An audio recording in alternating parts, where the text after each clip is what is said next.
Welcome to the ChatGPT podcast. I'm your host, Jaden Schaefer. Every day I break down breaking AI news and I talk about how it applies to business, startups, and our daily lives.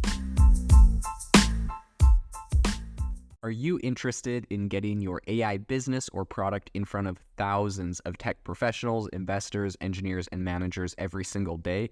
We're now opening up podcast sponsorships. If you're interested in sponsoring the podcast to have your business featured, you can reach out to me for more information at jaden@fiund.com. I'll leave that email in the description. Have you ever wanted to start your own podcast? I record and publish podcasts on a platform called Spotify for Podcasters, and I absolutely love it. Essentially, you can upload from your phone or computer, and it distributes to every platform that plays podcasts. They support video podcasts, and you can make money on the platform with ads or even podcast subscriptions, something that has made my life so much easier as a podcaster. So if you're interested, I highly recommend you give it a try. You can download the Spotify for Podcast app, or go to spotify.com/podcasters to get started on your podcast today. In the cutthroat contest to build the most powerful artificial intelligence, one question remains. Should underlying code be held private or given away as open source? OpenAI, for instance, keeps the data of projects like ChatGPT under lock and key, obviously, and there's a lot of controversy around that, right? When OpenAI initially launched, the idea was to be an open source AI platform. But when big money came into play, eventually they transitioned into being a more closed source platform. You know, they received $10 billion from Microsoft, and they couldn't just go and give away all of their code for free. So in pretty stark contrast to the play OpenAI is doing, Meta has taken a more inclusive approach, opening up its language models, or Lambda, to researchers and academics.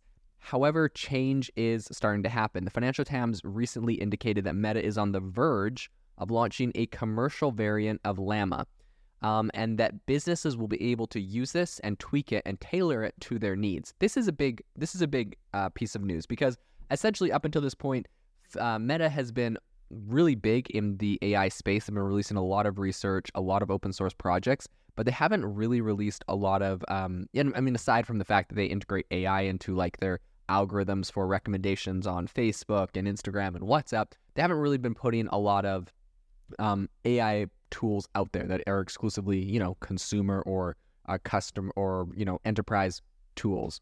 So I think what's really interesting is the fact that they're now planning on making this play, which could close the gap between Google and, OpenAI and themselves. So Yann LeCun, which is Meta's VP and chief AI scientist, while talking to a different conference in July, speculated, quote, "The competitive landscape of AI is going to be completely changed in the coming months, in the coming weeks maybe, when there will be open source platforms that are actually as good as the ones that are not. Additionally, I think Meta is going to explore the creation of AI chatbots and being able to tailor them to specific user categories like individuals or business.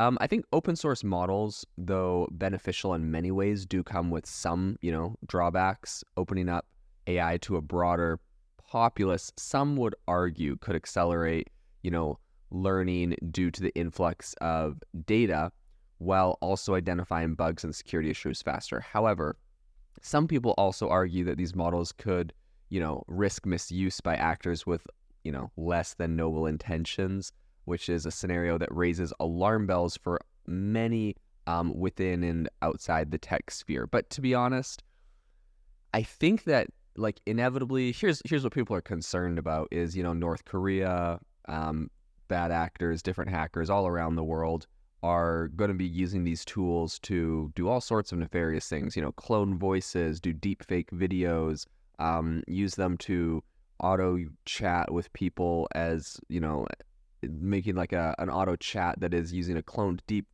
fake voice to scam old seniors out of their retirement savings and pension funds. And, the same way that we're seeing people manually do it, but now they're going to be able to do it with an American accent instead of an Indian accent, as is the case with many, scammer YouTube videos I've watched. So I think that it's going to be a little bit interesting to see where this goes. But at the end of the day, I believe it is important to have these open source platforms available. I think they're going to be a big counterweight for for-profit platforms like OpenAI and Google. And so I, for one, am in the camp of the open source models, and I understand that there's a lot of risks there. But I just think that at the end of the day, it will get there, right? Bad actors eventually will be able to develop these tools, in my opinion, and state actors for sure will be able to develop these tools. So, like, if we're talking about, will North Korea ever get there if it wasn't open source? I think they would. So I think that inevitably, if you open source it, you give researchers, scientists, and more a broader audience the ability to play with these tools and use them, and be able to build their own defenses, right? I think it's just as likely that if you open source one of these AI tools, you'd get way more people being able to work on the security side of it than if you had them closed sourced. And so I actually think that the security risk, while it does increase, I think that there's going to be counterweights that are built by people that have access to it. So I, for one, am kind of in the camp of building them. So I think initially Meta plans to kind of grant free access to commercial versions of its AI models, but I think the strategy may evolve over time. Inside sources actually hinted that Meta might levy charges on enterprise customers looking to modify or customize their models in the future. Llama, which is an acronym for Large Language Model Meta AI, is Meta's open source AI that generates text, images, and code. So since its announcement back in February, Llama has catered primarily to research and academics, but with the impending release of its commercial version, a wider demographic, including developers and businesses, I think are going to get the chance to innovate using this foundational model. So just for context, Llama is available in versions with 7, 13, 33, and 65 billion parameters. So this is contrasts with OpenAI's GPT-5, which has 175 billion parameters, and then GPT-4 has around 1.8 trillion parameters if the current leaks that have recently come out are correct. So at present, I think OpenAI is getting boosted by the heavy backing of Microsoft. They had their $10 billion invested there. And I think that that has marked a significant kind of, explosion in the AI space. Microsoft has integrated that into Bing Search and Image Creator. And meanwhile, I think Google has its own, chatbot Bard and proprietary LLMs that are definitely closed source. So while I think open source AI is, not a new arena, I think the commercial launch of Meta's their Llama, is noteworthy given its scale and the status of the tech giant behind it. Really, Meta is one of the biggest players and developers in the AI space. They've been really at the forefront, developing some really powerful tools since the beginning.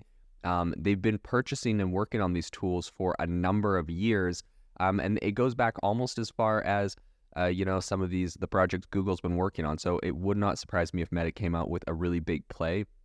I think the only difference is their core business wasn't threatened in the way Google's business was threatened by Microsoft's Bing integration. And so that's the only reason I think that they've taken longer to come out with a tool. I think if they were pushed to the limit in the way Google was, they would have already come out with their commercial tool. So I think this move really puts Meta squarely in competition with the likes of Microsoft, OpenAI, Google, and potentially was going to fuel some really rapid advancements in the AI sector. I think it's an interesting counterpoint to the criticism faced by closed source platforms like OpenAI and Google. And I think it's going to be interesting to kind of look at the security and transparency issues that are going to arise here. But all in all, this is going to be a really exciting and interesting space that I will be following along, very interested. This episode is brought to you by Shopify. That's the sound of switching your business to Shopify, the global commerce platform that supercharges your selling. Harness the best converting checkout and same intuitive features, trusted apps, and powerful analytics used by the world's leading brands. Stop leaving sales on the table. Discover why millions trust Shopify to build, grow, and run their business. Sign up today for your $1 per month trial period at shopify.com/tech23. If you've been following the podcast for a while, you'll know that over the last 6 months, I've been working on a stealth AI startup. Of the hundreds of projects I've covered, this is the one that I believe has the greatest potential. So today I'm excited to announce AIBox. AIBox is a no-code AI app building platform paired with the App Store for AI that lets you monetize your AI tools. The platform lets you build apps by linking together AI models like ChatGPT, Midjourney, and 11 Labs. Eventually will integrate with software like Gmail, Trello, and Salesforce, so you can use AI to automate every function in your organization. To get notified when we launch and be one of the first to build on the platform, you can join the waitlist at aibox.ai. The link is in the show notes. We are currently raising a seed round of funding. If you're an investor that is focused on disruptive tech, I'd love to tell you more about the platform. You can reach out to me at jaden@aibox.ai. I'll leave that email in the show notes.